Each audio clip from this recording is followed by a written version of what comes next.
عليكم ورحمة الله وبركاته. إن الحمد لله نحمده ونستعينه ونستغفره ونعوذ بالله من شرور أنفسنا ومن سيئات أعمالنا. من يهده الله فلا مضل له ومن يضلله فلا هادي له. وأشهد أن لا إله إلا الله وحده لا شريك له وأشهد أن محمدا عبده ورسوله وصلى الله على نبينا محمد وعلى آله وأصحابه ومن تبعهم بإحسان إلى يوم الدين وسلم تسليما كثيرا. أما بعد فإن خير الحديث كتاب الله وخير الهدي هدي محمد صلى الله عليه وسلم وشر الأمور محدثاتها وكل محدثة بدعة وكل بدعة ضلالة. أعوذ بالله من الشيطان الرجيم. يا أيها الذين آمنوا أطيعوا الله وأطيعوا الرسول وأولي الأمر منكم فإن تنازعتم في شيء فردوه إلى الله والرسول إن كنتم تؤمنون بالله واليوم الآخر ذلك خير وأحسن تأويلا. সমস্ত প্রশংসা আল্লাহ সুবহানাহু ওয়া তাআলার জন্য। সালাত ও সালাম বর্ষিত হোক মুহাম্মদ সাল্লাল্লাহু আলাইহি ওয়াসাল্লামের প্রতি। আল্লাহুম্মা সাল্লি আলাইহি আল্লাহুম্মা বারিক আলাইহি। সম্মানিত উপস্থিতি, আল্লাহর কাছে লাখো লাখো শুকরিয়া যে আল্লাহ দীর্ঘদিন পর আবার আমাকে আপনাদের সামনে নিয়ে এসেছেন। আলহামদুলিল্লাহ।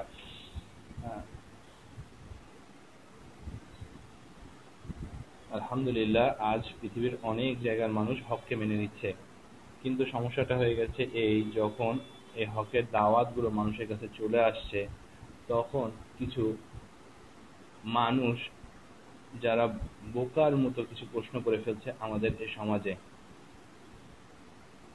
কিছু মানুষ যখন মূর্খের মতো কিছু প্রশ্ন করে ফেলছে আমাদের এই সমাজে, সেরকম কিছু প্রশ্নের ইনশাআল্লাহ উত্তর আমরা দেওয়ার চেষ্টা করব, যে প্রশ্ন অনেক সময় এই পথে আসার আগে আমরাও করে ফেলেছিলাম নিজের অজান্তে। এখন মাঝে মধ্যে মনে হয় যে কোরআন এবং সুন্নাহ মওজুদ থাকার পর কেন আমরা এই ধরনের প্রশ্ন করলাম। তো ঠিক আমাদের অনেক ভাই অনেক বোনদের মধ্যেও দেখা যাচ্ছে এই ধরনের অনেক প্রশ্ন চলে আসছে, যখন আমরা কোরআন এবং সুন্নাহর আহ্বান তাদেরকে জানাচ্ছি, এক আল্লাহ তাআলার রাসূলের দিকে ফিরে আসে আহ্বান যখন তাদেরকে জানাচ্ছি, তখন তাদের মুখ থেকেও এই ধরনের কথা বের হয়ে আসছে। সমস্যাটা হয়ে গেছে ওখানেই যে যখন শিক্ষিত লোকদের মুখ থেকেও সেই কথাগুলো বের হয়ে আসছে। মূর্খ লোকরা সমাজের বলবে এটা স্বাভাবিক কথা, যারা অজ্ঞ তারা বলবে এটা স্বাভাবিক কথা। রাসূল সাল্লাল্লাহু আলাইহি ওয়াসাল্লামের যুগের লোকজন ছিল অজ্ঞ, আমরা জানি সেই যুগটা ছিল জাহেলিয়াতের যুগ, অন্ধকারের যুগ। কিন্তু আমরা আমাদের ধারণা মতে আমরা যে যুগে বসবাস করছি এটা বিংশ শতাব্দীর যুগ, একবিংশ শতাব্দীর যুগ। উন্নতির চরম শিখরে আমরা পৌঁছেছি, অনেক উন্নতি, অনেক কিছু এখন হচ্ছে। এখনকার মানুষজন কেন এই ধরনের প্রশ্ন করবে? ওই যুগের মানুষরা মূর্খ ছিল তাই তারা করতো, ওই যুগের মানুষরা জাহেল ছিল তাই তারা করতো, কিন্তু আমরা তো জাহেল না, আমরা তো মূর্খ না, আমরা কেন করছি? কিন্তু যখন দেখা যাচ্ছে আমাদের মুখ থেকেও এই ধরনের প্রশ্ন চলে আসছে, তখনই আসলে সমস্যাটা বেঁধে যাচ্ছে। তো আমরা ইনশাআল্লাহ চেষ্টা করব সেরকম 2-3টা প্রশ্ন আমাদের সামনে উপস্থাপন করার, এবং সেই 2-3টা প্রশ্নের উত্তর কোরআন এবং সুন্নাহ থেকে দেওয়ার, যে কোরআন এবং সুন্নাহে কি আছে আর এই ধরনের প্রশ্ন করার যৌক্তিকতা কোথায়, ইনশাআল্লাহ আমরা আজকে আমাদের এই আলোচনায় উঠাই ধরব। তার আগে আমরা যে বিষয়টা করব সেটা হচ্ছে এই সূরা জুমারের 17 নম্বর আয়াত, সূরা জুমারের 18 নম্বর আয়াত, সেই আয়াতটা আমরা ইনশাআল্লাহ শুনবো যে সেখানে আল্লাহ তাআলা আসলে কি বলেছেন। আল্লাহ তাআলা এই আয়াতের মধ্যে বলছেন আল্লাযীনা ইয়াসতামিউনাল কাওলা ফায়াত্তাবিউনা আহসানাহু, আল্লাযীনা ইয়াসতামিউনাল কাওলা, যে আল্লাহ তাআলা এই আয়াতে জ্ঞানীদের সংজ্ঞা দিচ্ছেন, জ্ঞানীদের সংজ্ঞা দিচ্ছেন। তো আমরা চেষ্টা করব ইনশাআল্লাহ এই আয়াতটাকে নিজের সামনে রাখার, এবং এই আয়াতটাকে নিজের সামনে রেখে নিজেই বিশ্লেষণ করব যে আসলে আমি জ্ঞানী না মূর্খ। আল্লাহ তাআলা বলে দিচ্ছেন আল্লাযীনা ইয়াসতামিউনাল কাওলা, যারা মনোযোগ দিয়ে শ্রবণ করে। কি শ্রবণ করে? আল্লাহর কথা। অবশ্যই এটা আল্লাহর কথা হতে হবে, অবশ্যই এটা রাসূলের কথা হতে হবে, এটা কোনো মানুষের কথা না। বরং যারা মনোযোগ দিয়ে আল্লাহর কথা শ্রবণ করে, ফায়াত্তাবিউনা আহসানাহু, এবং উত্তম কথার অনুসরণ করে। উত্তম কথাটা কার? রাসূল সাল্লাল্লাহু আলাইহি ওয়াসাল্লাম তার যে খুতবা শুরু করতেন, সেই খুতবায় সবসময় তিনি প্রথমে যে কথাটা বলতেন, ফা ইন্না খায়রাল হাদিসি কিতাবুল্লাহ, সবচেয়ে উত্তম কথা কার? আল্লাহর। তাহলে বোঝা যাচ্ছে ফায়াত্তাবিউনা আহসানাহু, উত্তম কথার অনুসরণ করে, অর্থাৎ আল্লাহ যা বিধান তার উপর দিয়েছেন সে সেটার অনুসরণ করে। তারপর আল্লাহ তাআলা বলছেন উলাইকা আল্লাযিনা হাদাহুমুল্লাহ, এরাই হচ্ছে হেদায়েতের উপর রয়েছে, ওয়া উলাইকা হুম উলুল আলবাব, আর এরাই হচ্ছে জ্ঞানী। তো আমরা জ্ঞানীর সংজ্ঞা দিলাম, আমরা চেষ্টা করব ইনশাআল্লাহ প্রত্যেকে সেই জ্ঞানী হওয়ার, কোরআন এবং হাদিসে যেভাবে আমাদেরকে হতে বলা হয়েছে। আর সেটা কি? সেটা হচ্ছে ওহীর বিধান মনোযোগ দিয়ে শুনতে হবে, ওহীর বিধান মনোযোগ দিয়ে শুনতে হবে। তারপরে কি করতে হবে? তারপরে ওহির বিধানের অনুসরণ করতে হবে। আর যদি আমরা ওহির বিধান মনোযোগ দিয়ে শুনে ওহির বিধানের অনুসরণ করতে পারি, তাহলে আল্লাহ বলছেন যে তাহলে তোমরা জ্ঞানী হতে পারবা। আর এরাই, অর্থাৎ যারা এই কাজগুলো করে, তারাই হচ্ছে হেদায়েতের উপর রয়েছে, এরাই হচ্ছে প্রকৃত জ্ঞানী। যারা হেদায়েতের উপর রয়েছে তারাই হচ্ছে প্রকৃত জ্ঞানী।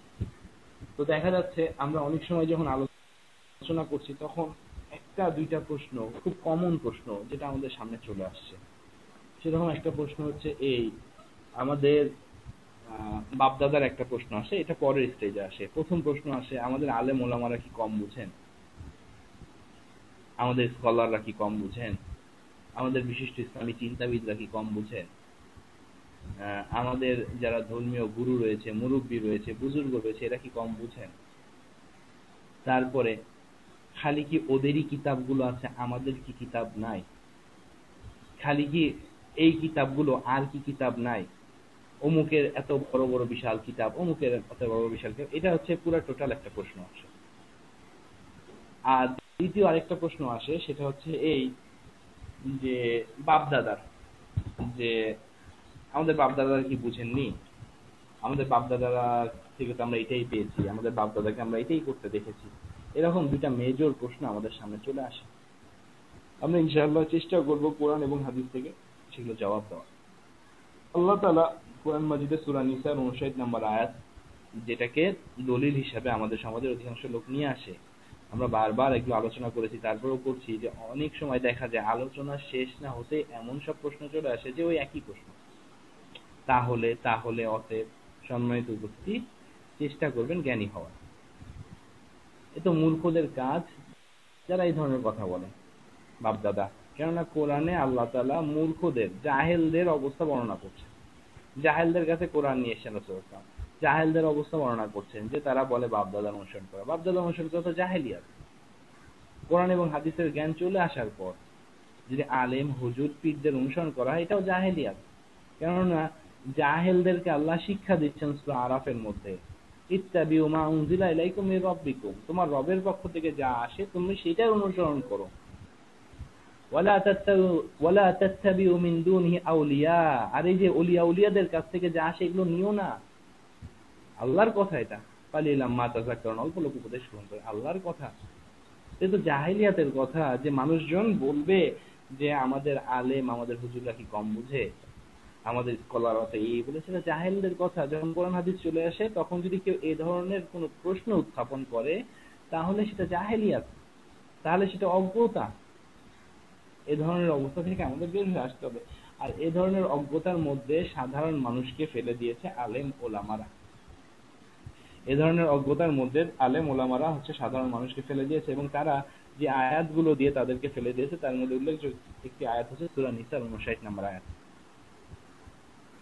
যেখানে তারা বলে, এই যে আল্লাহ তাআলা বলছেন ওয়াউলিল আমরি মিনকুম, এই যে কি অনুসরণ করতে বলা হয়েছে। আশ্চর্য কথা হচ্ছে এই, মানুষ এতটুক দেখেই প্রচার প্রসার করা শুরু করে দেয়।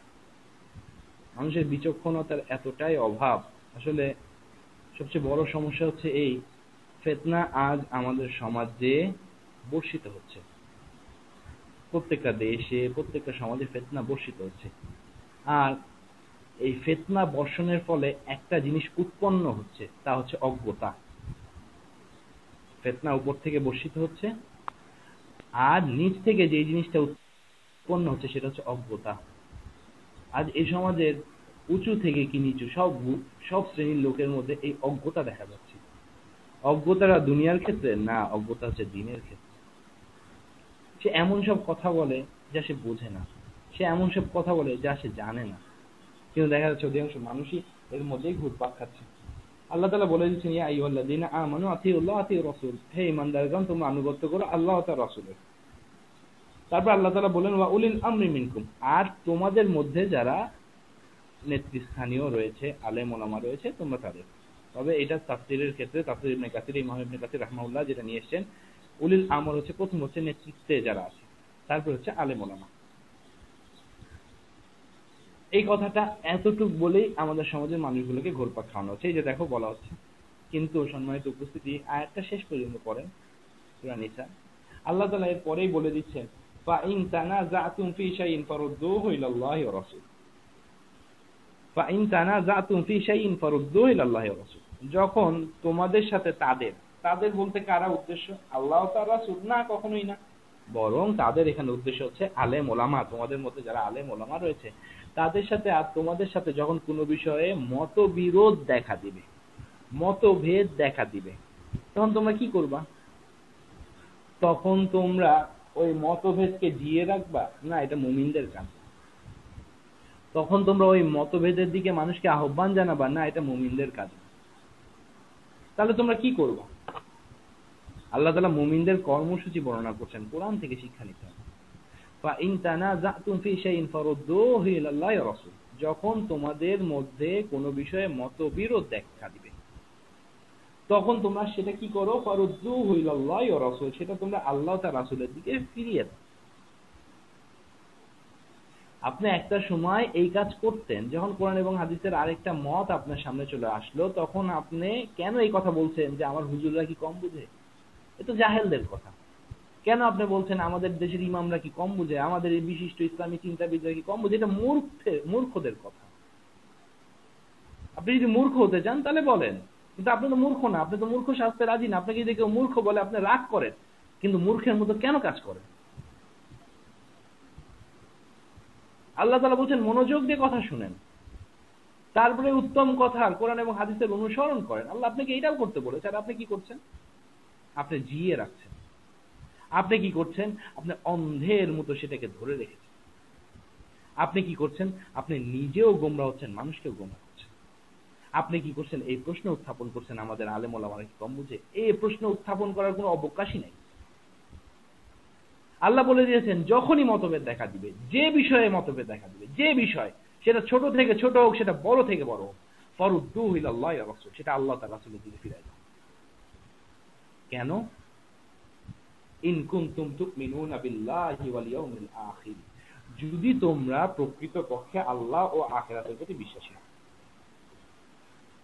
অর্থাৎ যে ব্যক্তি আল্লাহ এবং পরকালের প্রতি বিশ্বাস রাখে, মনে রাখবেন আল্লাহ এবং পরকালের প্রতি বিশ্বাস ছাড়া কেউ মুমিন হতে পারবে না, আর মুমিন ছাড়া কেউ জান্নাতে যেতে পারবে না। আর যে ব্যক্তি আল্লাহ ও পরকালের প্রতি বিশ্বাস রাখে সে মতভেদের সময় কখনো কোন স্কলারের কথাকে উপস্থাপন করতে পারবে না, সে মতভেদের সময় কখনো কোনো তরিকার কথাকে উপস্থাপন করতে পারবে না, সে মতভেদের সময় কখনো কোন ব্যক্তির কথাকে নিয়ে আসতে পারবে না, সেই ব্যক্তি যত বড় ব্যক্তিত্বই হোক না কেন। কেননা আল্লাহ শর্ত দিয়ে দিয়েছেন যদি তোমরা মুমিন হও তাহলে আল্লাহ তার রাসূলের দিকে ফিরে আসো। আর আমরা এই সমাজের অধিকাংশ মানুষ, অধিকাংশ পরিবার, অধিকাংশ সমাজ, অধিকাংশ দলগুলো আসলে যে অজ্ঞতা উৎপন্ন হয় বললাম না, বলে মতভেদ রহমত স্বরূপ। এই সমাজের মধ্যে হাদিস প্রচলন আছে, রাসূল ইসলাম নাকি বলেছেন, নাউযুবিল্লাহ, এটা রাসূল ইসলামের নামে মিথ্যা কথা, আমার উম্মতের মধ্যে ইখতিলাফ রহমত স্বরূপ। মতানৈক্য নাকি এই উম্মতের জন্য রহমত, তাহলে মত ঐক্য আযাব। ইন্না লিল্লাহি ওয়া ইন্না ইলাইহি রাজিউন। এই আলেমদের মুখ থেকে কথা। এই দেশে শান্তি আসবে কোত্থেকে? মানুষ হেদায়েত পাবে কোত্থেকে? এই যে দেখেন যে হুজুরদেরকে মানছেন সেই হুজুররা, এই যে দেখেন যে আলেমদেরকে মানছে সেই আলেমরা, আল্লাহ তার রাসূলকে বাদ দিয়ে আমরা যাদেরকে মানছি। ইখতিলাফ হচ্ছে, কোন একটা সমস্যা আসছে, কোন একটা প্রশ্ন আসতেছে, তখন আমরা এই প্রশ্নটা যারা করছি তাদের কি অবস্থা হবে? আল্লাহ শর্ত দিয়ে দিলেন যদি তোমরা মুমিন হও, যদি তোমরা মুমিন হতে চাও তাহলে, এবং যদি তোমরা আল্লাহ পরকালের প্রতি বিশ্বাসী হও, তাহলে তোমরা তোমাদের মধ্যে যখন কোনো সমস্যা আসে তখন এই কথা বললো না যে আলেম ওলামারা কি বলে, এই কথা বলো না যে হুজুররা কি বলেছে, এই কথা বলো না যে ইসলামিক চিন্তাবিদ অমুক অমুক কি বলেছেন, না। ফারুদ্দুহু ইলাল্লাহি ওয়া রাসূল, যখনই তোমাদের সাথে কারো মত বিরোধ দেখা দিবে, হ্যাঁ তোমরা একটা মতের উপর ছিলা, এই কনফারেন্সে তোমরা কোরআন এবং হাদিসের কথা শুনলা অন্যরকম, তখন মুমিনদের কর্মসূচি জাহেলদের বিপরীত হবে। জাহেলদের কর্মসূচি ছিল আজ থেকে 1450 বছর আগে তারা যুক্তি উপস্থাপন করত। জাহেলদের কর্মসূচি ছিল আজ থেকে 1450 বছর আগে তারা তর্ক করত। জাহেলদের কর্মনীতি ছিল এরকম যে তারা তাদের লাত উজ্জা হুবালের কথাকে উপস্থাপন করত, তারা তাদের হুজুর বুজুর্গদের কথা উপস্থাপন করত। কিন্তু মুমিন জানতো না, ঠিক আছে যখনই জেনে গেছে অথবা ইখতিলাফ চলে এসেছে, দুইটা মত চলে এসেছে, তিনটা মত চলে এসেছে, তখন সমস্ত মতকে পরিহার করে সে খুঁজতে থাকবে আল্লাহ তার রাসূল কি বলেছে। এখন চিন্তা করেন তো আমরা কোন দলের অন্তর্ভুক্ত, চিন্তা করেন তো আমাদের অতীত সময়গুলো, যে কর্মকাণ্ডগুলো আমরা করেছি, যে প্রশ্নগুলো করেছি, সেটা আমাদেরকে কোন দিকে নিয়ে গেছে, কোন দিকে নিয়ে যাচ্ছে। এরপর আল্লাহ তাআলা বলছেন যালিকা খায়রু ওয়া আহসানু তাউইলা, এটাই তোমাদের জন্য উত্তম যদি তোমরা জানতা, এটাই তোমাদের জন্য উত্তম যদি তোমরা জানতা। মনে রাখবেন আমাদের মধ্যে হয়তো উত্তম হচ্ছে আমাদের যারা ইমাম রয়েছে, তাদের মধ্যে উত্তম হচ্ছে যারা আলেম রয়েছে। এভাবে করে উত্তমে যদি আমরা শ্রেণী বিন্যাস করি, শ্রেণী বিভাগ করি, তাহলে ইমামদের চেয়ে উত্তম হচ্ছে ধরেন তাবেঈনরা, যদি আমরা এইভাবে করি, তাদের চেয়ে উত্তম হচ্ছে তাবেঈরা, তাবেঈদের চেয়ে উত্তম ছিল সাহাবীরা, সাহাবীদের চেয়ে উত্তম হচ্ছে রাসূল। কেন আল্লাহ রাসূল সাল্লাল্লাহু আলাইহি ওয়াসাল্লাম বলেন খায়রু কারনি সুম্মাল্লাযিনা ইয়ালুনহুম সুম্মাল্লাযিনা ইয়ালুনহুম সুম্মাল্লাযিনা ইয়ালুনহুম, আমার যুগ সর্বোত্তম, তারপরে তার পরবর্তী যুগ, তারপরে তার পরবর্তী যুগ। তাহলে বোঝা যাচ্ছে মানুষদের মধ্যে সর্বোত্তম ছিল হচ্ছে সাহাবীরা, মানে উম্মতের মধ্যে, আর তাদের চেয়ে উত্তম ছিলেন রাসূল, কোনো সন্দেহ নেই। একটি হাদিস আজ আপনাদের সামনে উপস্থাপন করব। আসলে বিচক্ষণ লোকদের জন্য একটি হাদিসই যথেষ্ট, যদি কেউ পথ পেতে চায়, যদি কেউ শিক্ষা নিতে চায়। আর যদি কেউ যুক্তি তর্ক উপস্থাপন করে, তবে তাদের সামনে এই গোটা কোরআনও আসলে কিছুই না, গোটা কোরআনও তাদের সামনে আসলে কিছুই না। একটি প্রমাণই যেখানে যথেষ্ট, সেখানে তাদের সামনে হাজার হাজার প্রমাণ এসে গেলেও তারা মানবে না। যারা মানবে না তারা আসলে মানবেই না, আর যারা মানবে তারা একটি কথাই মেনে নেয়। আল্লাহ আমাদেরকে সেই মানাওয়ালা লোকদের অন্তর্ভুক্ত করে। হাদিসটা খুব প্রসিদ্ধ, এর আগেও আমরা শুনেছি। আন জাবের রাদিয়াল্লাহু তাআলা আনহু থেকে বর্ণিত, তিনি বলেন আন্না, প্রথমে হাদিসের অর্থটা বলছি ইনশাআল্লাহ, তারপরে এই হাদিসের শিক্ষাটা বলবো। যে আন্না ওমর ইবনুল খাত্তাব রাদিয়াল্লাহু তাআলা আনহু আতা রাসূলুল্লাহ সাল্লাল্লাহু আলাইহি ওয়াসাল্লাম, ওমর ইবনুল খাত্তাব রাদিয়াল্লাহু আনহু রাসূল সাল্লাল্লাহু আলাইহি ওয়াসাল্লামের কাছে আসলেন বিনুসখাতি মিনাত তাওরাত, তাওরাত কিতাবের একটি অংশ নিয়ে। দেখেন কোন মানুষের লেখা কিতাব না, কিন্তু তাওরাত কিতাব। فقال يا رسول الله هذه نسخة من التوراة, হে রাসূলুল্লাহ সাল্লাল্লাহু আলাইহি ওয়াসাল্লাম, এটা হচ্ছে তাওরাতের একটি খণ্ড। ফাসাকাতা ফাজআলা ইয়াকরাউ, তারপরে তিনি রাসূল সাল্লাল্লাহু আলাইহি ওয়াসাল্লাম চুপ থাকলেন এবং তিনি পড়া শুরু করলেন। ওয়া ওয়াজহু রাসূলুল্লাহ সাল্লাল্লাহু আলাইহি ওয়াসাল্লাম ইয়াতাগায়্যার, রাসূল সাল্লাল্লাহু আলাইহি ওয়াসাল্লামের চেহারা এতে বিবর্ণ হয়ে গেল, তার চেহারার রং পরিবর্তন হতে থাকলো। ফাকালা আবু বকর, আবু বকর সিদ্দিক রাদিয়াল্লাহু তাআলা আনহু বললেন তাকিলাতকা সাওয়াকিল, হে ওমর তোমার মা তোমাকে হারিয়ে ফেলেছে। খুব রাগ করে উনি বললেন মা তারা মা বিওয়াজহি রাসূলুল্লাহ সাল্লাল্লাহু আলাইহি সাল্লাম, তুমি কি দেখতে পাচ্ছ না আল্লাহ রাসূল সাল্লাল্লাহু আলাইহি সাল্লামের চেহারা কিভাবে পরিবর্তন হয়ে যাচ্ছে। ফানাযারা ওমর, ওমর রাদিয়াল্লাহু আনহু সেদিকে ঘুরলেন, ইলা ওয়াজহি রাসূলুল্লাহ সাল্লাল্লাহু আলাইহি সাল্লাম। ফাকালা, এরপর তিনি বললেন আউযু বিল্লাহি মিন গাযাবিল্লাহি ওয়া গাযাবি রাসূলিহি সাল্লাল্লাহু আলাইহি সাল্লাম, আমি আল্লাহর কাছে আশ্রয় চাচ্ছি আল্লাহ এবং তার রাসূলের রাগ থেকে। রাদিনা বিল্লাহি রাব্বা ওয়া বিল ইসলামি দীনা ওয়া বিমুহাম্মাদিন সাল্লাল্লাহু আলাইহি ওয়াসাল্লাম নবিয়্যা, আমি আল্লাহকে রব, ইসলামকে দ্বীন এবং মুহাম্মদ সাল্লাল্লাহু আলাইহি ওয়াসাল্লামকে নবী হিসেবে পেয়ে সন্তুষ্ট। ফাকালা রাসূলুল্লাহ সাল্লাল্লাহু আলাইহি ওয়াসাল্লাম, এরপর রাসূল সাল্লাল্লাহু আলাইহি ওয়াসাল্লাম তাকে বললেন ওয়াল্লাযী নাফসু মুহাম্মাদিন বিয়াদিহি, যার হাতে মুহাম্মদ সাল্লাল্লাহু আলাইহি ওয়াসাল্লামের জান, তার শপথ করে বলছি, লাউ বাদালাকুম মূসা ফাত্তাবা'তুমুহু ওয়া তারাকতুমুনি, মুসা আলাইহিস সালাম যদি পুনরায় জীবিত হয়ে আসেন আর তোমরা যদি আমাকে ছেড়ে তার অনুসরণ করো, তাহলে লাদালিলতুম আন সাওয়াইস সাবিল, তাহলে তোমরা বিভ্রান্ত হয়ে যাবে। ওয়ালাউ কানা হাইয়া, যদি মুসা আলাইহিস সালাম জীবিত থাকতেন, ওয়া আদরাকা নবুওয়াতি, এবং আমার নবুয়ত পেতেন, লাতাবাআনি, তাহলে তিনিও আমার অনুসরণ করতেন। রাহু দারিমি, দারিমির হাদিস, এবং হাদিসটি হচ্ছে হাসান। সম্মানিত উপস্থিতি, কয়েকটা বিষয় এখানে রয়েছে। মানুষের লেখা কোনো কিতাব না, কোন ইসলামিক চিন্তাবিদের লেখা কিতাব না, কোন ফিকাহবিদের কিতাব না, কোন মাযহাবের ইমামের লেখা কিতাব না। কিতাবটা কার?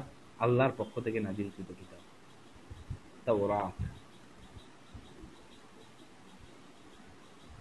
আল্লাহু আকবার।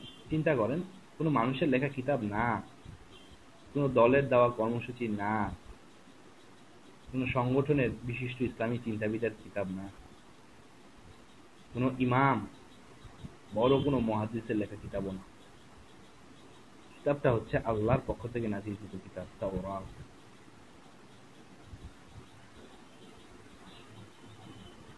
ব্যক্তিটিকে কোনো ইমাম, কোনো ইসলামী চিন্তাবিদ, কোনো দলের নেতা, হাজার হাজার লোকের আমির, লক্ষ লক্ষ লোকের মুরব্বী না, ব্যক্তিটা হচ্ছে উলুল আজমি মিনার রাসূল, মর্যাদাপূর্ণ 5 জন রাসূলের অন্যতম একজন, মুসা আলাইহিস সালাম, যার সাথে আল্লাহ কথা বলেছিলেন। মুসা আলাইহিস সালাম সেই ব্যক্তি। কিসের বিপরীতে? রাসূলের বিপরীতে। কিসের বিপরীতে? কোরআনের বিপরীতে। তাওরাত কিতাব নিয়ে এসেছেন, আল্লাহর কাছ থেকে এসেছে, কিন্তু কোরআন নাজিল হয়ে গেছে, এখন আর সেটার কোনো অবকাশ নেই। কোরআন নাজিল হয়ে যাওয়ার পর তাওরাত আল্লাহর কিতাব, আল্লাহর পক্ষ থেকে, কিন্তু সেটা রহিত হয়ে গেছে। কোরআন নাজিল হয়ে যাওয়ার পর যদি আল্লাহর পক্ষ থেকে যে কিতাব আসে সেটা রহিত হয়ে যায়, তাহলে কোরআন আমার আপনার সামনে চলে আসার পর, কোরআন থেকে আমার আপনার সামনে হেদায়েতের আলো উপস্থাপন করার পর, মানুষের কথাকে আমরা কিভাবে তার সামনে উপস্থাপন করি? ব্যক্তি ছিলেন মুসা আলাইহিস সালাম, উলুল আজমি মিনার রাসূল, মর্যাদাবান 5 জন রাসূলের মধ্যে একজন। রাসূল সাল্লাল্লাহু আলাইহি ওয়াসাল্লাম চলে আসার পর তার আনিত আদর্শ শেষ হয়ে গেছে। মুসা আলাইহিস সালামের আদর্শ আর না। রাসূলের সামনে তার আদর্শ চলবে না। তাহলে রাসূল সাল্লাল্লাহু আলাইহি ওয়াসাল্লামের সামনে যদি তার পূর্ববর্তী একজন নবীর আদর্শ না চলে, তাহলে রাসূল সাল্লাল্লাহু আলাইহি ওয়াসাল্লামের আদর্শের সামনে কিভাবে তারই একজন উম্মতের আদর্শকে উপস্থাপন করা যেতে পারে? কত সাংঘাতিক ব্যাপার, চিন্তা করেছেন? কিভাবে তারই একজন উম্মতের আদর্শকে আমরা উপস্থাপন করছি, কিভাবে রাসূলের সুন্নাহ আমার আপনার সামনে আসার পর আমি আপনি আমার আপনার ইমামের কথাকে উপস্থাপন করছি। ইন্না লিল্লাহি ওয়া ইন্না ইলাইহি রাজিউন। তওবা করে ফেলতে হবে আমাদেরকে, নাহলে আযাবের মধ্যে পড়ে যেতে হবে, আযাবের মধ্যে। ওমর ইবনুল খাত্তাব রাদিয়াল্লাহু তাআলা আনহু ভালো মনে করেই তাওরাত নিয়ে এসেছেন, নিয়ে এসে পড়ছিলেন। রাসূল সাল্লাল্লাহু আলাইহি ওয়াসাল্লামের চেহারা পরিবর্তন হয়ে গেল। কেননা কোরআন চলে এসেছে, তুমি তাওরাত পড়বা কেন? কোরআন তোমার কাছে চলে এসেছে, তুমি মানুষের লেখা কিতাব পড়ো কেন? কোরআন পড়ার সময় পাও না, মানুষের লেখা কিতাব পড়ো। এই সমাজে জাহেলিয়াত হবে না তো কোন সমাজে জাহেলি হবে? এই সমাজে অজ্ঞতা ছড়াবে না তো কোন সমাজে অজ্ঞতা ছড়াবে? যে সমাজে কোরআন আছে কিন্তু কোরআনের পাঠকারী নাই। রাসূল সাল্লাল্লাহু আলাইহি ওয়াসাল্লামের চেহারা পরিবর্তন হয়ে গেল। আবু বকরের কথা, ওমর তোমার মা তোমাকে হারাই ফেলুক, তোমার মা তোমাকে হারাই ফেলুক, তুমি কি রাসূলের চেহারা দেখছো না? হায় হায়, অথচ এই সমাজের মানুষরা গর্ববোধ করে অন্যের লেখা কিতাব পড়তে। অন্যের লেখা কিতাবকে কোরআনের সমকক্ষ করে দেওয়া হচ্ছে। কোরআনকে সরায় আজ অন্যদের মানুষের লেখা কিতাবকে মিম্বারে মিম্বারে জায়গা দেওয়া হচ্ছে। এই সমাজে অজ্ঞতা ছড়াবে না তো কোন সমাজে অজ্ঞতা ছড়াবে? এই জন্যই তো এই সমাজে অজ্ঞতা উৎপন্ন হচ্ছে, ফিতনা বর্ষিত হচ্ছে আর অজ্ঞতা উৎপন্ন হচ্ছে মানুষগুলোর মধ্যে।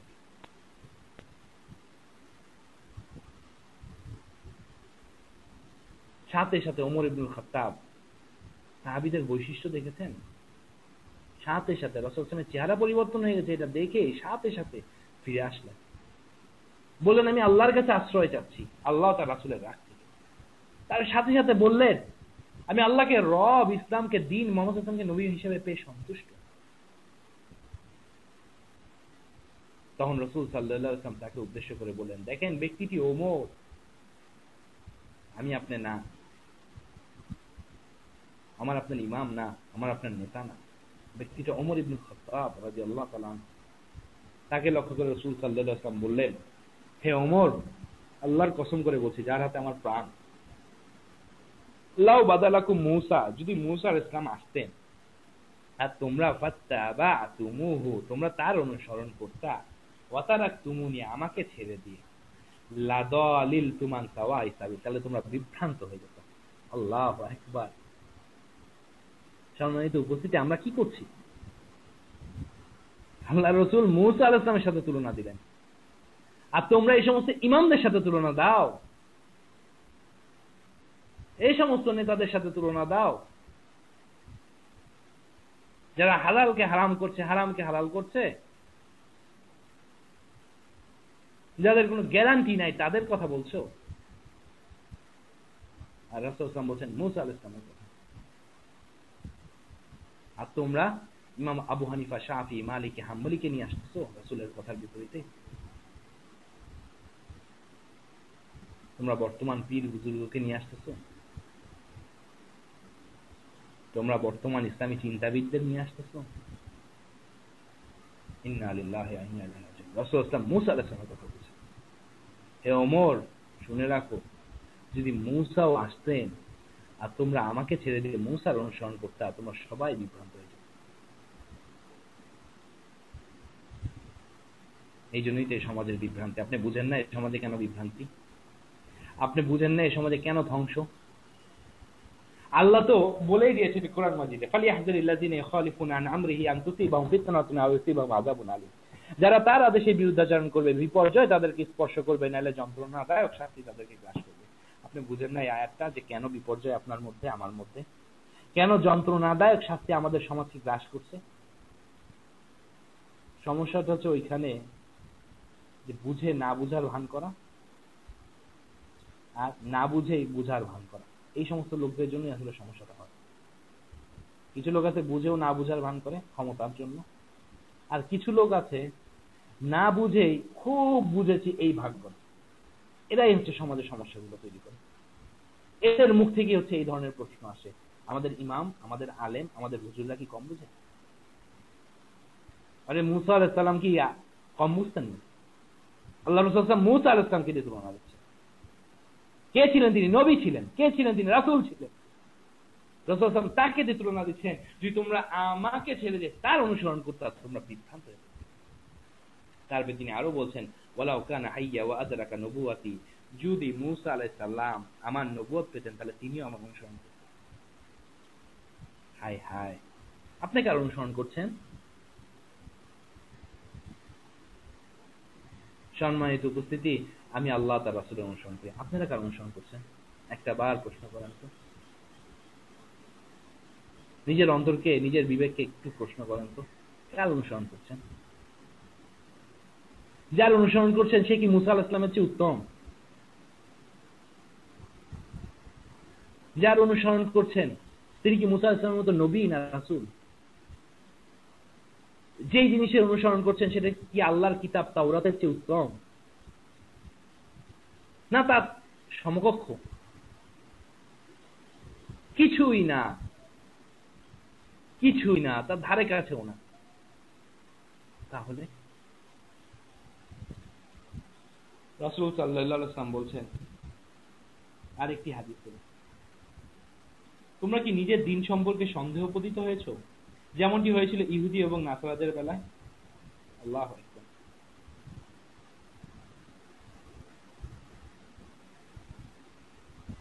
তোমরা কি নিজের দ্বীন সম্পর্কে সন্দেহে পতিত হয়েছো? হে উম্মতে মুসলিম, হে উম্মতে মুহাম্মাদি, হে উম্মতে মুহাম্মাদি, যারা নিজেদেরকে মুসলিম বলে দাবি করছো, যারা আমরা নিজেদেরকে মুসলিম বলে দাবি করছি, আমরা কি আমাদের নিজেদের দ্বীন সম্পর্কে সন্দিহান? সন্দিহান না হলে কেন আমরা তাদেরকে গ্রহণ করছি রাসূলকে ছেড়ে দিয়ে?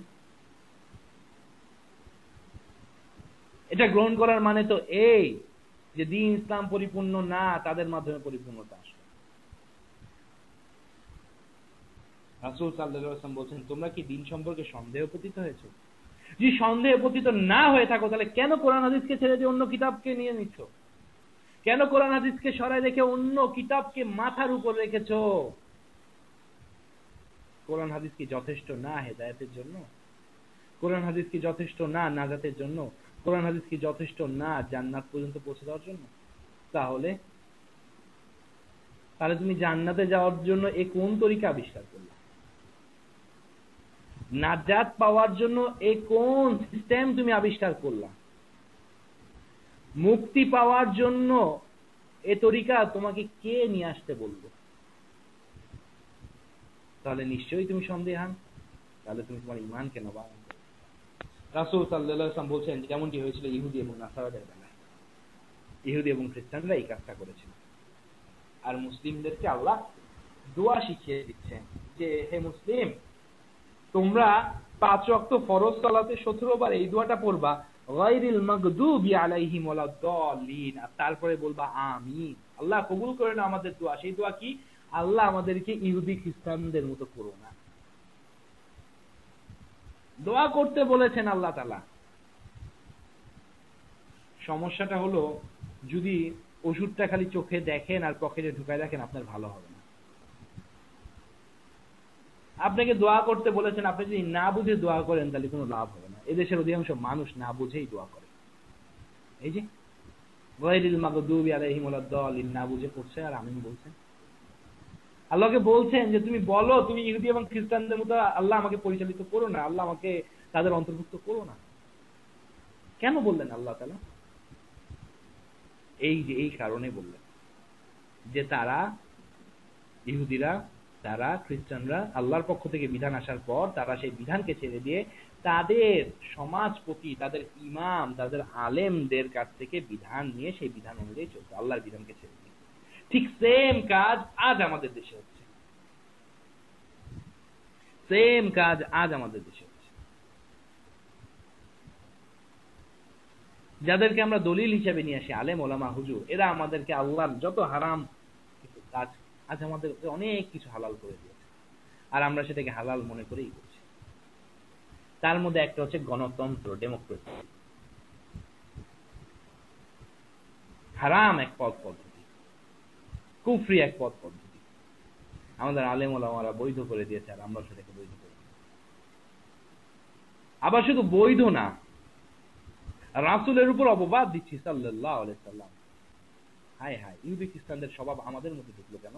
আমাদের কাছে তো কোরআন আছে, আমাদের কাছে হাদিস আছে, তার মানে বোঝা গেল কোরআন হাদিস আছে কিন্তু কোরআন হাদিসের পাঠকারী নাই, এই জন্যই ঢুকে গেছে। বলতেছি আল্লাহ রাসূল নাকি গণতান্ত্রিক নেতা ছিলেন। ইন্না লিল্লাহি ওয়া ইন্না ইলাইহি রাজিউন। গণতান্ত্রিক নেতা ছিলেন তিনি? গণতান্ত্রিক নেতা ছিলেন?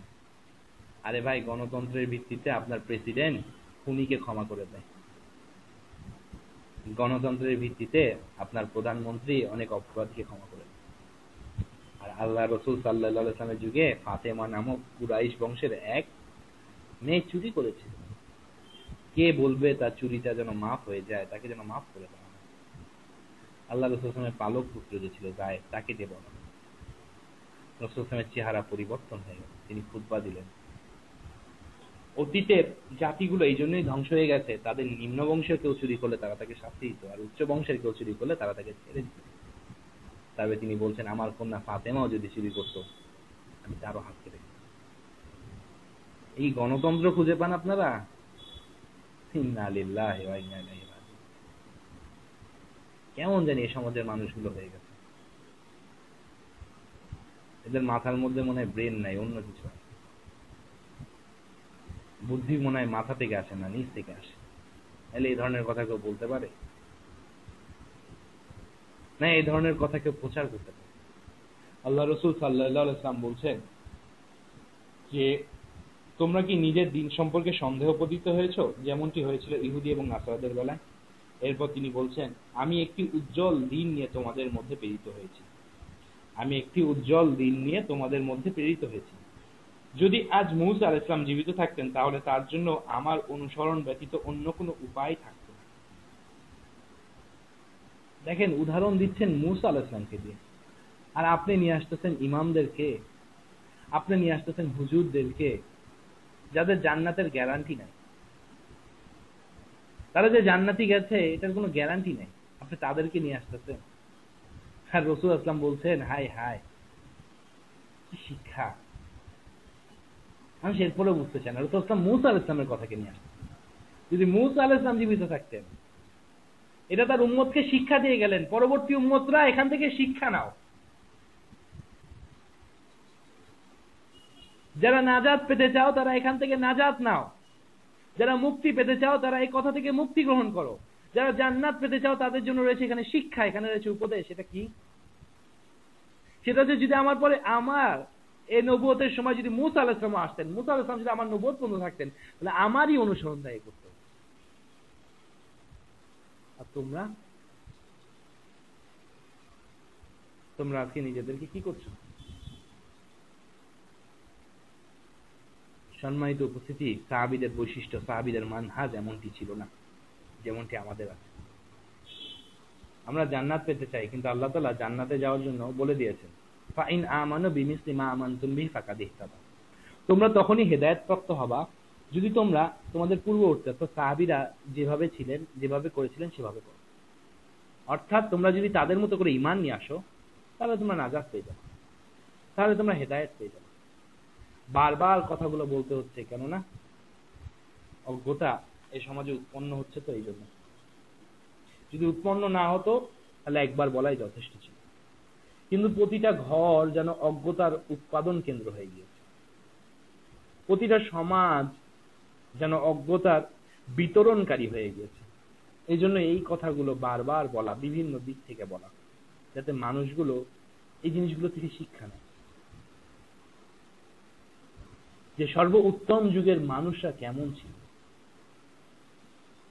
ইবনে আব্বাস রাদিয়াল্লাহু আনহুকে যখন বলা হলো, তুমি এই ব্যাপারে এই ফতোয়া দিচ্ছ কেন? এই ব্যাপারে তো আবু বকর ওমর অন্য কথা বলে গিয়েছেন, তোমার তো অধিকার নাই অন্য কোনো কথা বলার, কেননা আবু বকর এবং ওমর তোমার চেয়ে বেশি পরেজগার ছিলেন, সবচেয়ে বেশি সব দিক থেকে ইয়া ছিলেন, তুমি কেন এই কথা বলছো?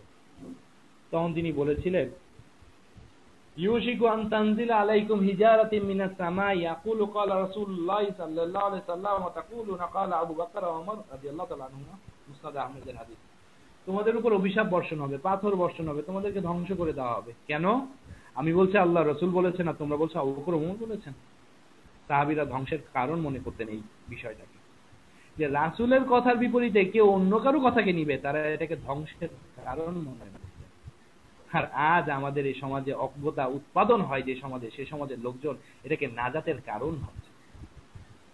যে যত বেশি রাসূলের কথার বিপরীতে অন্যের কথা আনতে পারবে, যে যত বেশি ইমাম, হুজুর, বুজুর্গ আর মুরব্বীদের কথা বলতে পারবে, ওরাই মনে হয় সবচেয়ে বেশি ইমানদার এই সমাজে। কথায় কথায় মুরব্বীরা না এটা বলেছে, যদি রাসূলের কথা একটা বলে তো 10টা বলে মুরব্বীদের, যদি কোরআন হাদিসের কথা 2টা 3টা বলে, তাহলে নিজের সংগঠন, নিজের জামাতের কথা বলে আরো 10টা। আর যাও বা কোরআন হাদিস বলে, এটাকেও বিকৃত ভাবে উঠানো হয়, উপস্থাপন করা হয়, উল্টা ভাবে ব্যাখ্যা করা হয়। অথচ সাহাবীরা বর্ণনা করছেন, তোমাদের উপর পাথরের বর্ষণ আসবে, তোমাদেরকে ধ্বংস করে দেওয়া হবে। কেন ধ্বংস করে দেওয়া হবে? একটি কারণ, সাহাবী বলছেন তোমাদের উপর আযাব চলে আসবে। কারণটা কি? কারণ হচ্ছে একটি, যে আমি বলছি আল্লাহ রাসূল সাল্লাল্লাহু আলাইহি ওয়াসাল্লাম বলেছেন, আর তোমরা বলছো আবু বকর ও ওমর বলেছেন। আল্লাহু আকবার। রাসূলের কথার বিপরীতে যদি আবু বকর আর ওমরের কথা না চলে, তাহলে রাসূলের কথার বিপরীতে কি এই সমস্ত মুহাদ্দিস আর মুহাক্কিকের কথা চলতে পারে? বলেন তো একবার।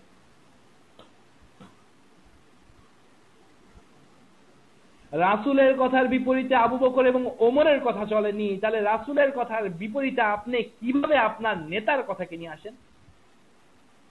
রাসূলের কথার বিপরীতে আবু বকর এবং ওমরের কথা চলেনি, তাহলে রাসূলের কথার বিপরীতে কিভাবে আপনি আপনার মুরব্বির কথাকে উপস্থাপন করার দুঃসাহস রাখেন? আপনার ঈমানটা কই? মাথায় না কোথায়? আপনার বুদ্ধিটা কই? আপনার চিন্তা শক্তি কেন লোপ পাচ্ছে?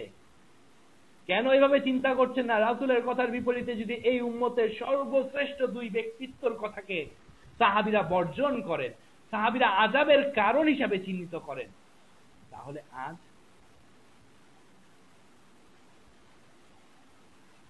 কি হচ্ছে? আজ কি হবে? আমরা কি করছি?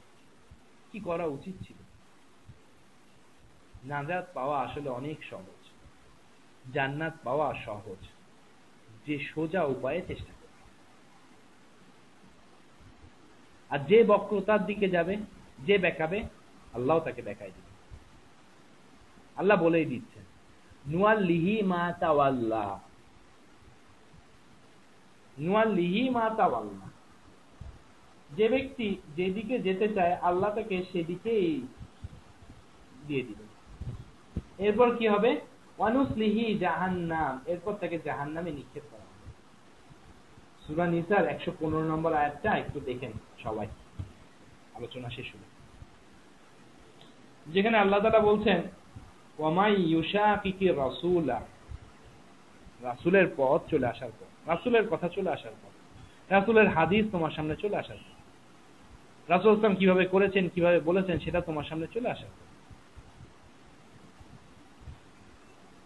যদি কেউ চলে আসার পর অন্য কিছু, মা তাবাইয়ানা লাহুল হুদা, যদি সে অন্য কোনো পথ তালাশ করে, রাসূলের পথ স্পষ্ট হয়ে যাওয়ার পরে যদি কেউ অন্য কোনো পথের অনুসন্ধান করে, এবং মুমিনদের পথও, মুমিনদের কর্মনীতিও তার কাছে উপস্থাপন হওয়ার পরে, অর্থাৎ দুটো জিনিস আল্লাহ বললেন, যে রাসূল এবং মুমিনদের, আর মুমিন তো তারাই যারা রাসূলের অনুসরণে কাজ করে, এই জন্যই তাদের বৈশিষ্ট্য এরকম, এই জন্যই আল্লাহ তাআলা তাদের কথা এখানে নিয়ে এসেছে, যে তাদের পথ স্পষ্ট হয়ে যাওয়ার পর কোনো ব্যক্তি যদি অন্য পথ, অন্য আদর্শের অনুসরণ করে, জিনিসটা এমন, রাসূলের কথা চলে আসার পর আপনি যদি মুরব্বির কথা বলেন, রাসূলের কথা চলে আসার পর আপনি যদি বুজুর্গের কথা বলেন, রাসূলের হাদিস চলে আসার পর আপনি যদি আপনার ইমামের কথা বলেন, রাসূলের হাদিস চলে আসার পর আপনি যদি আপনার নেতার কথাকে উপস্থাপন করেন,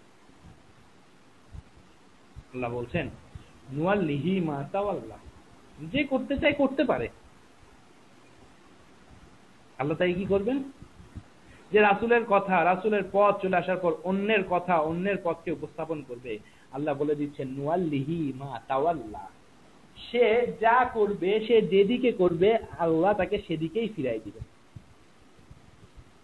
এই জন্য দেখেন না, আমাদের দেশে যেই কিছু তৈরি করে তারই কয়েকদিন পর, কয়েক বছর পর লক্ষ লক্ষ লোক হয়ে যায়।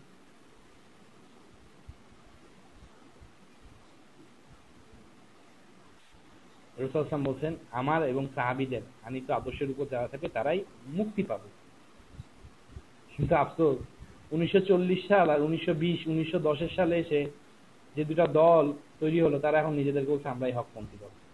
এতদিন কই ছিল? নুয়াল্লিহি মা তাওয়াল্লা, যে যেদিকে মুখ ফিরাবে আল্লাহ তাকে সেদিকে ঘুরাই দিবে। এতদিন কই ছিল? সর্বযুগে একটা দল থাকবে হকের উপর। তাহলে 1800 সালে তোমরা কই ছিল? 1700 সালে তোমরা কই ছিল? 1600 সালে তোমরা কই ছিল? 1000 খ্রিস্টাব্দে তোমরা কই ছিল? আজ এসে বলতেছো তোমরাই হক, তোমরাই নাজাত, নাহলে এত এত লোক যায় নাকি তোমাদের কাছে? নুয়াল্লিহি মা তাওয়াল্লা, যে যেদিকে মুখ ফিরাবে আল্লাহ তাকে সেদিকেই ঘুরাই দিবেন। হাজার হাজার লক্ষ লক্ষ লোক করে দিবেন, কোনো সমস্যা নেই। নুয়াল্লিহি মা তাওয়াল্লা, যে যেদিকে মুখ ফিরাবে আল্লাহ তার রাসূলের পথকে ছেড়ে দিন, আল্লাহ তার রাসূলের পদ্ধতিকে ছেড়ে দিন, আল্লাহ তার রাসূলের সিস্টেমকে ছেড়ে দিন, আল্লাহ তার রাসূলের বিধানকে ছেড়ে দিন। যে যেদিকে মুখ ফিরাবে, নুয়াল্লিহি মা তাওয়াল্লা, আল্লাহ তাকে ও তাদেরকে, যারা তাদের অনুসরণ করবে, যারা তাদের কথাকে নিয়ে আসবে দলিল হিসেবে, তাদেরকে আল্লাহ সেদিকেই মুখ ফিরাই দিবে। আমার কথা না, আল্লাহর কথা। সূরা নিসার 115 নম্বর আয়াত। ওয়ানুসলিহি জাহান্নাম, আপনি পীরদের অনুসরণ করবেন আল্লাহর বিধানকে ছেড়ে দিয়ে, আপনি তরিকার অনুসরণ করবেন রাসূল সাল্লাল্লাহু আলাইহি ওয়াসাল্লামের পদ্ধতিকে ছেড়ে দিয়ে, তবে শুনে রাখুন আল্লাহর এই কথা, নুয়াল্লিহি মা তাওয়াল্লা, আল্লাহ আপনাকে সেদিকেই ঘুরাই দিবেন যার আপনি অনুসরণ করছেন। বাপ দাদার অনুসরণ করবেন, করেন, সমস্যা নেই। আলেম বুজুর্গদের অনুসরণ করবেন, করেন, সমস্যা নেই। আল্লাহ বলেই দিচ্ছেন নুয়াল্লিহি মা তাওয়াল্লা, করতে চাও করো, আমি তোমাকে সেদিকেই ঘুরাই দিব, সেই পথ, সেই কাজ তোমাকে সহজ করে দিব। তারপর তারপর কি? এরপর আল্লাহ বলছেন ওয়ানুসলিহি জাহান্নাম, ওয়ানুসলিহি জাহান্নাম, এরপর তাই কোথায় দিব? এরপর তাকে কোথায় দিব? আল্লাহু আকবার। 73 দল, এই উম্মত 73 ভাগে বিভক্ত হবে, 73টা দল। রাসূল সাল্লাল্লাহু আলাইহি ওয়াসাল্লাম বলে গেছেন একটি দল মাত্র জান্নাতে যাবে। সাহাবীরা প্রশ্ন করলেন, সে একটি দল কারা ইয়া রাসূলুল্লাহ? দেখেন, আমরা বলছি আমরাই সেই দল, ওরা বলছে ওরাই সেই দল, ওরা বলছে অন্যরা বলছে ওরাই সেই দল। আর সাহাবীরা রাসূলকে প্রশ্ন করছে, ইয়া রাসূলুল্লাহ, সে একটি দল কারা? আমাদেরকে জানান যাতে আমরা তাদের অন্তর্ভুক্ত হয়ে যেতে পারি। শিক্ষা নেন এখান থেকে। হককে দিয়ে ব্যক্তি যাচাই বাছাই করে, হককে দিয়ে দলকে যাচাই বাছাই করে, হককে দিয়ে সংগঠনকে যাচাই বাছাই করে, হককে দিয়ে কোরআন, হককে দিয়ে তরিকাকে যাচাই বাছাই করে, হককে দিয়ে সবকিছু যাচাই বাছাই করে। হক অর্থাৎ কোরআন এবং হাদিস, তাহলে নাজাত পেয়ে যাবে। কিন্তু এই সমাজের মানুষ উল্টাটা করে, ব্যক্তিকে দিয়ে তারা হককে যাচাই করে, সংগঠনকে দিয়ে তারা হককে যাচাই করে, তরিকাকে দিয়ে তারা হককে যাচাই করে, বুজুর্গদেরকে দিয়ে তারা হককে যাচাই করে, বিশাল দলকে দিয়ে তারা হককে যাচাই করে। এটা ভুল। সাহাবীরা প্রশ্ন করলেন, ইয়া রাসূলুল্লাহ, সে একটি দল কারা? রাসূল সাল্লাল্লাহু আলাইহি ওয়াসাল্লাম বলেন, মা আনা আলাইহি ওয়া আসহাবি আলিয়ুম, আজকের দিনে আমি এবং আমার সাহাবীরা যে নীতির উপর আছি। কোন পীরের অনুসরণ তারা করেছিলেন? কোন সংগঠনের কর্মী তারা ছিলেন? কোন বুজুর্গের অনুসরণ তারা করেছিলেন? জবাব দেন তো, জবাব দেন। কোনো জবাব নাই। যদি আপনার বুদ্ধি হাঁটুতে থাকে তাহলে আপনার কাছে জবাব আছে, কিন্তু যদি বুদ্ধি বুদ্ধির জায়গায় থাকে তাহলে কোনো জবাব নেই, কোনো জবাব নাই। আছে কি তাহলে আফসোস? তাহলে আমরা জীবনে কি করলাম, কি করছি জীবনে? আরে আফসোস যদি শিক্ষার জন্য হয় তবে তার জন্য করলাম। আল্লাহ বলছেন, ওয়ানুসলিহি জাহান্নাম, এরপর আমি তাকে জাহান্নামে ঢুকাবো। ওয়াসাআত মাসীরা, কত নিকৃষ্ট সেই জায়গা, কত নিকৃষ্ট সেই বাসস্থান। এরপরেও কোরআন এবং হাদিসের এই এত স্পষ্ট কথা শোনার পর আমরা কি একটু চিন্তা করব না? আমরা কি কোরআন এবং হাদিসের এই কথা শোনার পর সেই আয়াতটার দিকে আবার যাব না, যেখানে আল্লাহ তাআলা বলছেন, আল্লাযীনা ইয়াসতামিউনাল কাওলা, যারা মনোযোগ দিয়ে আল্লাহর কথা শ্রবণ করে, ফায়াত্তাবিউনা আহসানাহু, এবং উত্তম কথা অর্থাৎ কোরআন এবং হাদিসের অনুসরণ করে, শুধু কোরআন এবং হাদিসের অনুসরণ করে, উলাইকা আল্লাযীনা হাদাহুমুল্লাহ, এরাই হচ্ছে হেদায়েতের উপর আছে, ওয়া উলাইকা হুমুল আলবাব, এরাই হচ্ছে জ্ঞানী। সম্মানিত উপস্থিতি, হেদায়েতের উপর না থাকলে নাজাত পাবো না। আসেন না হেদায়েতকে গ্রহণ করে নিই। সম্মানিত উপস্থিতি, আমরা তো জ্ঞানী হওয়ার ভান করি, কিন্তু আসলে কি জ্ঞানী আমরা? নিজের জীবনকে এই আয়াতটা দিয়ে একটু বিশ্লেষণ করেন তো, যে সারা দিন, সারা সপ্তাহ, সারা মাস, জীবনের এই সময় পর্যন্ত কোরআন হাদিসের বাইরে আপনি বেশি কাজ করেছেন না কোরআন হাদিস অনুযায়ী কাজ করেছেন? একটু যাচাই করে দেখেন। যদি কোরআন হাদিস অনুযায়ী কাজ করেন তাহলে তো আলহামদুলিল্লাহ, আর যদি না করেন তাহলে তো আফসোস। জাহান্নামীরা যখন জাহান্নামে যাবে তখন তারা কি বলবে, আল্লাহ তাআলা কোরআনে সেটাকে কোট করে দিয়েছে। জাহান্নামীরা জাহান্নামে গিয়ে যা বলবে আল্লাহ সেটা কোরআনে বলে দিচ্ছে। যার ইচ্ছা সেই আয়াত থেকে উপদেশ নিতে পারেন। আল্লাহ তাআলা সূরা কাহফের মধ্যে বলে দিচ্ছেন, ওয়াকুলিল হাক্কু মির রাব্বিকুম ফামান শাআ মিনকুম ওয়া শাআ ফালইয়াকফুর, হক তোমার প্রতিপালকের পক্ষ থেকে এসে গেছে, যার ইচ্ছা হয় সে মানুষ, যার ইচ্ছা হয় সে। জাহান্নামীরা জাহান্নামে গিয়ে যা বলবে আল্লাহ সেটা বলে দিচ্ছে। একটু দেখেন তো, আমার আপনার বর্তমানে কথাগুলো কি জাহান্নামীরা জাহান্নামে গিয়ে বলবে নাকি? একটু দেখেন তো, যারা নাজাত পাবে তারা কোন কথা বলবে? আল্লাহ তাদের কোন কথা কোরআনে কিভাবে উল্লেখ করেছেন?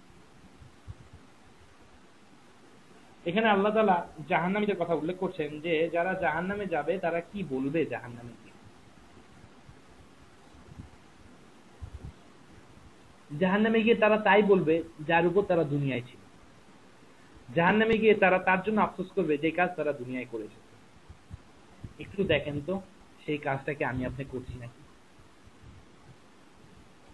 একটু দেখেন তো সে আদর্শের মধ্যে কি আমি আপনি আছি নাকি? নিজের নামটাকে একটু যাচাই বাছাই করে দেখেন তো, নিজের কর্মকে একটু যাচাই বাছাই করে দেখেন তো, যে আমার আপনার অবস্থাটা কোথায়। আল্লাহ তাআলা বলছেন ইয়াউমা তুকাল্লাবু উজুহুহুম ফিন-নার, সূরা আহজাবের 66, 67, 68 নম্বর, 66, 67। ইয়াউমা তুকাল্লাবু উজুহুহুম ফিন-নার, জাহান্নামীদেরকে যখন জাহান্নামের মধ্যে আযাব দেওয়া হবে, তাদের চেহারাকে ওলটপালট করা হবে, তখন তারা কি বলবে জানেন? দেখেন তারা কি বলবে, আল্লাহ তাআলা বলে ইয়াকুলুনা, তারা বলবে ইয়া লাইতানা, হায় হায় যদি আমরা করতাম, আতানাল্লাহ ওয়া আতানার রাসূল। জাহান্নামীদেরকে যখন জাহান্নামে শাস্তি দেওয়া হবে, তখন তারা তাদের মুখ থেকে এই কথা বের হবে, যেমন পরীক্ষায় খারাপ করার পর আমার আপনার মুখ থেকে বের হয়েছিল, ইস বন্ধুদের সাথে যদি আড্ডা না দিতাম কতই না ভালো হতো, ইস পড়াশোনাটা যদি ঠিক মতো করতাম। সম্মানিত উপস্থিতি, এই আফসোস তো আপনি একবার ফেল করলে আরেকবার পরীক্ষা দিতে পারবেন, কিন্তু একবার যদি জাহান্নামের দিকে চলে যান, সেখান থেকে আবার আসবেন কিভাবে? আসার কোনো পথ নাই। আল্লাহ তাআলা বলছেন জাহান্নামীরা জাহান্নামে গিয়ে তাদের এই জাহান্নামে যাওয়ার কারণ বর্ণনা করবে। জাহান্নামীরা জাহান্নামে গিয়ে জাহান্নামে যাওয়ার কারণ বর্ণনা করবে। কি সেই কারণ? হায় হায় দুনিয়ার জীবনে যদি আমরা আল্লাহ তার রাসূলকে মানতাম। এই কথাটা থেকে কি বোঝা যাচ্ছে? এই কথাটা থেকে এটাই বোঝা যাচ্ছে দুনিয়ার জীবনে তারা আল্লাহ তার রাসূলকে মানেনি পরিপূর্ণভাবে, পুরোপুরি। এখানে কয়েকটা দল, এক প্রকার যারা পরিপূর্ণ অস্বীকার করেছে, আরেক প্রকার যারা আংশিক মেনেছে আংশিক অস্বীকার করেছে, অর্ধেক মেনেছে অর্ধেক মানে।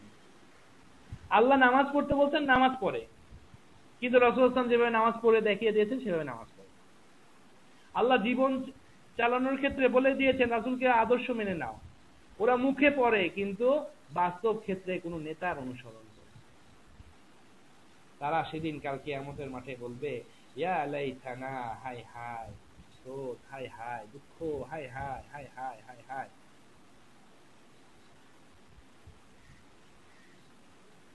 আতা'না আল্লাহ ওয়া আতা'না রাসূল, যদি দুনিয়ার জীবনে আমরা আল্লাহ ও তার রাসূলকে মেনে নিয়ে আসতাম,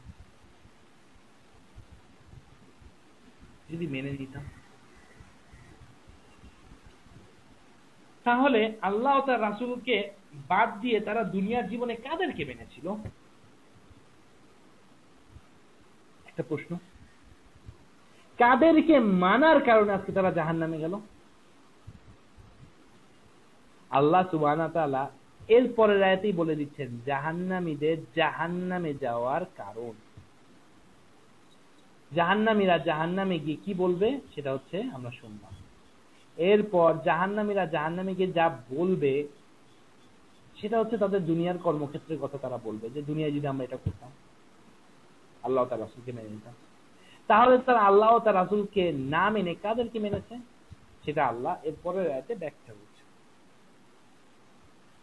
সম্মানিত উপস্থিতি, জ্ঞানী হওয়ার চেষ্টা করেন, ধোঁকায় পড়ে বোকা আর হয়ে না। আপনি কেন আপনার সংগঠনকে নিয়ে চিন্তা করছেন? আপনি কেন বিশাল জামাতকে নিয়ে চিন্তা করছেন? আপনি কেন হাজার হাজার কোটি কোটি লোককে নিয়ে চিন্তা করছেন? আপনি কি সেই কথা শুনেননি?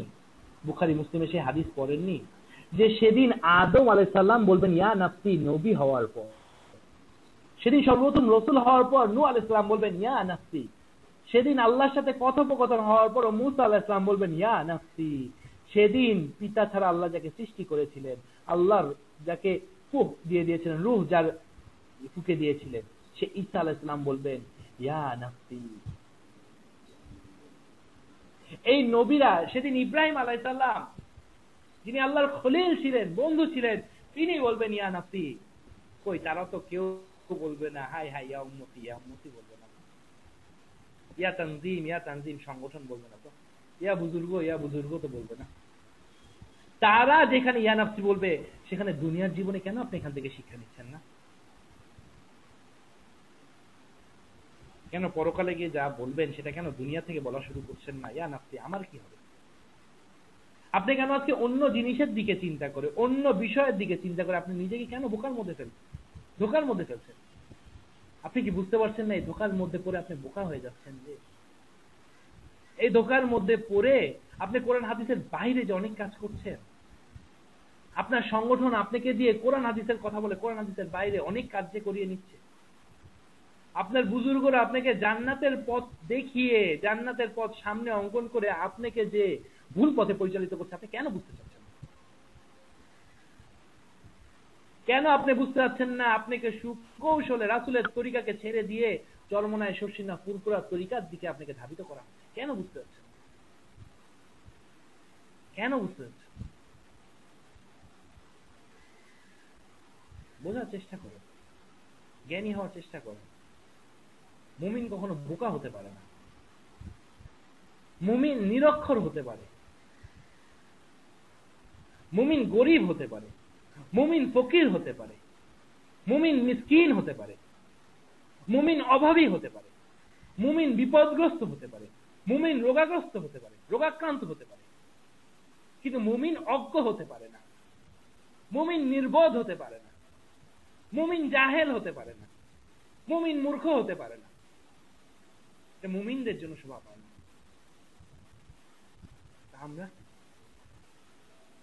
আমরা কি আমাদের চিন্তা করতে হবে? আল্লাহ তাআলা এর পরের আয়াতে বলছেন ওয়াকালু রব্বানা, সাথে সাথে তারা বলবে হে আমার রব, হে আমাদের রব। এই যে আল্লাহ তার রাসূলকে আমরা যদি দুনিয়ার জীবনে আমরা আল্লাহ তার রাসূলকে মানতাম, তার মানে দুনিয়ার জীবনে তারা আল্লাহ তার রাসূলকে মানেনি। তাহলে আল্লাহ তার রাসূলকে না মেনে তারা কাদেরকে মেনেছে? তাদের জবানি কি হবে সেটা আল্লাহ তাআলা উঠায় ধরছে। আল্লাহ বলছেন তারা সেদিন বলবে ওয়াকালু রব্বানা, হে রব, ইন্না নিশ্চয় আতানা, আমরা অনুসরণ করেছিলাম, সাদাতানা ওয়া কুবারাআনা। সাদাতানা মানে আমাদের নেতাদের। করেন না নেতাদের অনুসরণ, দেখেন না নেতা কই যায় আপনি কই যান। রাসূলের আদর্শকে ছেড়ে দিয়ে জিয়ার আদর্শ, রাসূলের আদর্শকে ছেড়ে দিয়ে মুজিবের আদর্শ। লাকাদ কানা লাকুম ফি রাসূলিল্লাহি উসওয়াতুন হাসানাহ। স্বয়ং প্রেসিডেন্ট জিয়াউর রহমান আর শেখ মুজিবুর রহমানের জন্য রাসূলই হচ্ছে আদর্শ। আপনি কেন তাদেরকে আদর্শ হিসেবে নিচ্ছেন? তারাও রাসূলের আদর্শ হিসেবে মজার পাবেন, আপনি কেন তাদেরকে আদর্শ হিসেবে নিচ্ছেন? কেন? আপনার মুখ থেকে কেন এই কথা বেরোচ্ছে? আপনি কেন বলছেন আমি তাদের আদর্শিক সৈনিক? মুমিন তাদের সৈনিক না, মুমিন তো আল্লাহর সৈনিক। মুমিন কিভাবে এই কথা বলে? আপনি নামাজ পড়েন, আপনি রোজা রাখেন, আপনি উমরা করতে যান, আপনি কিভাবে এই কথা বলেন? আপনার জন্য এই কথা বলা শোভনীয় না। কেন? জাহান্নামের আযাব আমি আপনি সহ্য করতে পারবো না, তাহলে এই কথা কেন বলছেন? আল্লাহ জাহান্নামীদের জাহান্নামে যাওয়ার কারণ বর্ণনা করছেন। তারা বলবে ইন্না আতানা, আমরা দুনিয়ার জীবনে অনুসরণ করেছিলাম সাদাতানা, আমাদের নেতাদের। আমাদের নেতারা বলেছিল এখন আর বদর আর উহুদের যুদ্ধ নয়, এখন হচ্ছে ভোটের যুদ্ধ, তাই তোমরা ভোট দাও। আমরা সেই নেতাদের অনুসরণ করেছি। আমাদের নেতারা কুফরিকে ইসলামাইজড করে দিয়েছিল, আমাদের নেতারা কুফরির উপর পায়জামা পাঞ্জাবি ইসলামিক পোশাক পরিয়ে দিয়েছিল, আমরা তার অনুসরণ করেছি। সম্মানিত উপস্থিতি, হতে পারে না, নাজাত এ পথে নাই, মুক্তি এ পথে নাই। যদি থাকতো তাহলে আল্লাহ কোরআনে বলে দিত, যদি থাকতো তাহলে রাসূল সাল্লাল্লাহু আলাইহি ওয়াসাল্লাম তার জীবনীতে দেখিয়ে দিয়ে দিত। নেতা আপনাকে যা বলছে আপনি সেটাই মানছেন, মাথায় বুদ্ধি নাই? আপনি জানেন না নারী নেতৃত্ব হারাম ইসলামে? আপনি জানেন না কোরআন এবং হাদিসের কথা? তারপরে আপনি কিভাবে এটাকে যুক্তি দেখান? আপনার কাছে আল্লাহ তার রাসূল বড় না আপনার নেতা বড়, আপনার দল বড়? আপনি জানেন না ওই 3 দিন 7 দিন 40 দিন কোরআন হাদিসে নাই? যারা করছে তারাও বলছে কোরআন হাদিসে নাই। তো কোরআন হাদিসে না থাকলে এটা কি সেজন্য আমরা অনুসরণ করব? কোরআন হাদিস মেনে সাহাবীরা কাঁদতেন যে হায় হায় আমার কি হবে, আমার কি হবে। রাসূলের আদর্শকে নিজের জীবনের আদর্শ করে, রাসূলের সুন্নাহ